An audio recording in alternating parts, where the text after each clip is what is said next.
Colossians 4 says, make the most of every opportunity. Be gracious in your speech.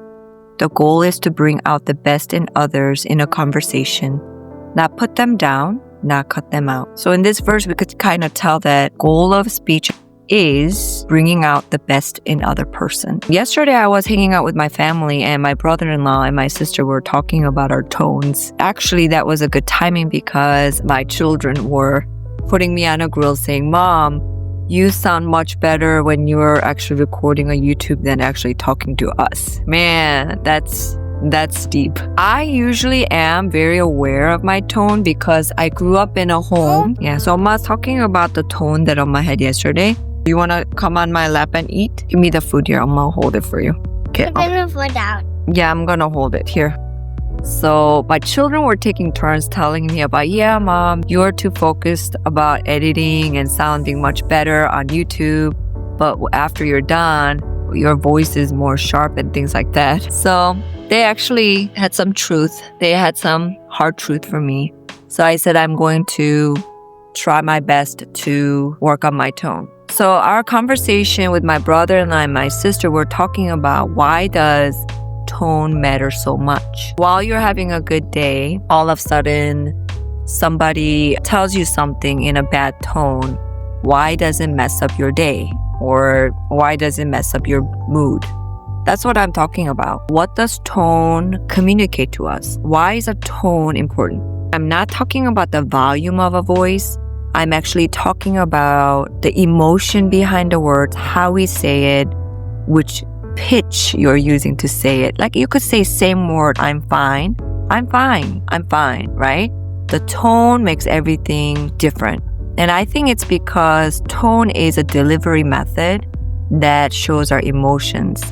Let's focus on someone who's saying in a bad tone, and I'm the listener. So if I'm having a good day and then all of a sudden my husband comes home and then maybe asks me something in a bad tone, I am the receiver and he's the one who's saying in a bad word, right? Why does it affect my mood? First, I think it triggers something inside us, maybe something embedded in us. Tone could bring out shame in us, like you're not needed, you're less than me, I'm telling you what to do. So it brings out a lot of the past feelings with that tone. So if you grew up in a home where your mom and dad were sarcastic, putting you down, then if your family member says something to you in that similar tone, I think it brings back that memory and emotions.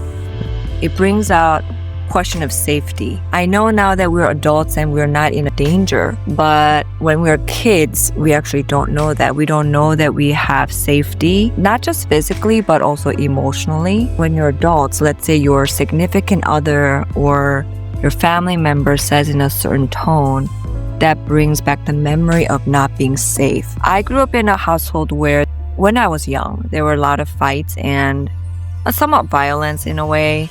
So reading other people's emotions and tone was very important for my survival. It wasn't really emotionally safe place for me as a kid for a certain period of time. So I learned early on to detect the tone. Even before they say they're angry, I would actually know how to read people's facial expressions, their hand gestures, their body movements, just for my survival, right? You just get hyper vigilant about what's going on. So I was always very keen about the tone. So when I grew up and became a mom, I did not want to be someone who's screaming at the kids. I didn't want to be that type of a mom. I wanted to give my kids kind of a safe environment that is more stable. Guess what? It's hard to do that. So although I wanted to be that good mom who gives stability, I realized that without God changing the whole structure of my way of living, I really couldn't have breakthrough in that area. I wanted to be a mom who didn't yell or scream, but many times I think I gave unsafe environment to my children by using harsh tones. I know that you don't have to have a physical violence for your kids not to feel safe. You could actually have emotional instability and they can feel not safe. So although you might hug them and say that you love them, at a certain point you lose your temper and then you scream at them and things. and they are living in a very unstable environment. And the tone affects our delivery of our words. Let's say, for example, if my husband was upset about something, has very bad attitude, and then tells me something with a bad tone, the first thing that comes to my mind is what's going on. And you bring about all those feelings from the past, and that makes my mood switch. So I think that knowing my triggers and knowing my past helps me to recognize that, because triggers, I realize that you can't really stop them, but you can recognize them, and then you could kind of reverse engineer by recognizing them and then redoing them. Because tone actually has energy. It actually has energy and emotions, and it's not just the volume behind your words. And the other side is, what if you are the one giving the bad tone to other people? I think when I observe myself as a mom or a wife or whoever I talk to, and if I have a bad tone, many times it's because I actually don't have peace in my heart. Something happened that day, or something is irritating me, something is worrying me. All these different things I'm going through usually affects my tone. If I'm stressed, my tone to my kids, I could say, hey guys, can you pick up your socks so that I don't have to do it? This is your job. I could say it nicely. On the other hand, I could say it in a very mean way, like, can you pick up your socks, please? Same message, completely two different energy and emotion behind it. And as I am doing it, I realize it's usually because I don't have margin. I actually have stress inside of me. I think first step will be being aware of your emotions during that day. I had to practice a lot about recognizing, being aware of my emotions. Let's say you got one text or email that triggered you. You might not really think too much of it, but during the day, when you're dealing with your work people or kids or ministry people, you realize that that stuff in the morning kind of tilted a lot of stuff in your life, and usually it comes out from my tone. So tone is a good way to kind of gauge and be aware where you're at too. It helps me when my tone becomes sharp, that I can gauge, okay, I think something is stressing me, maybe something is bothering me. And that could become a clue, and we could become a detective, and we could follow and see where that happened. And best part is we could actually bring that to God. You don't have to solve it on your own.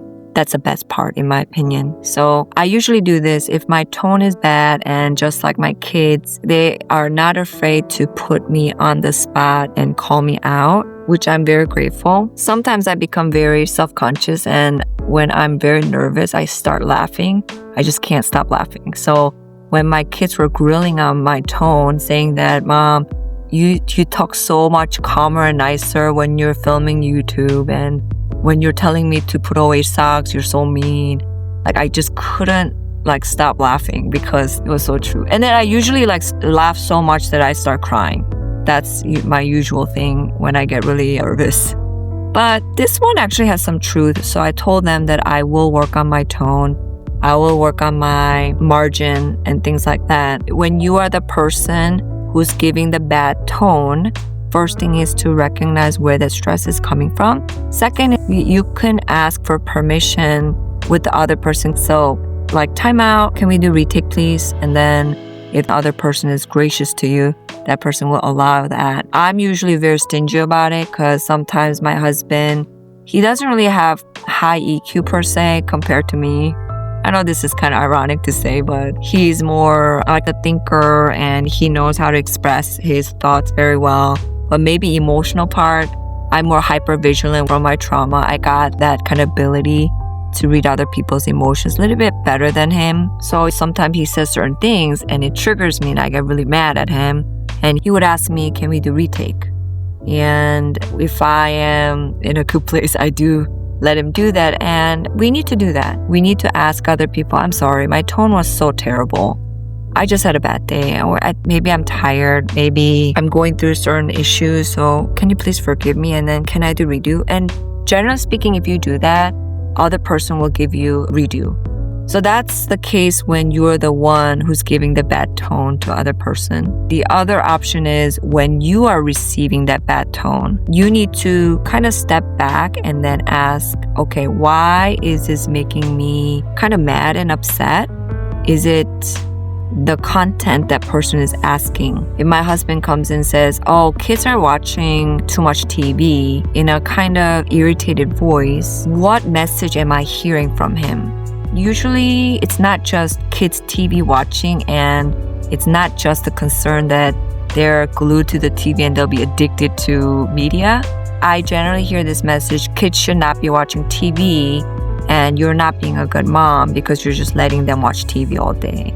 So there's like internal dialogue, narrative that he doesn't know. So I have to be aware, why is this making me a little bit upset? What is the message I think he's saying? I need to ask.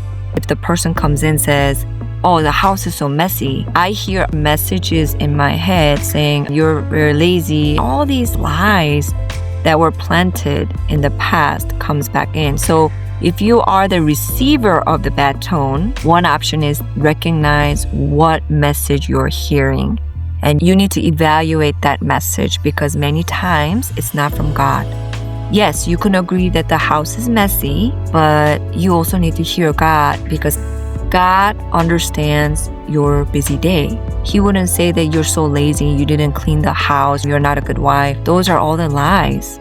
He understands. So although you will get triggered by the tone, you have to recognize why you feel that way, what message you're hearing in your head.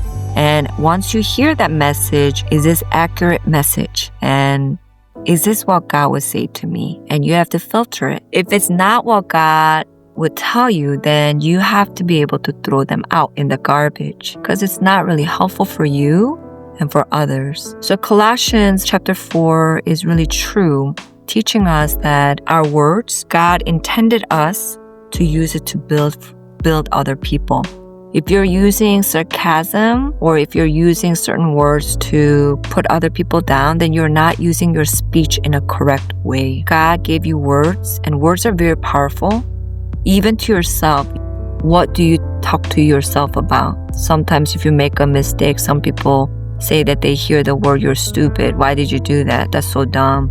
All those words, even telling yourself, you need to use it to build up. That is the reason why God gave us words from Colossians 4. I hope that this can help someone out there. So have a great day and I will see you again. Blessings right here. Yeah, good job.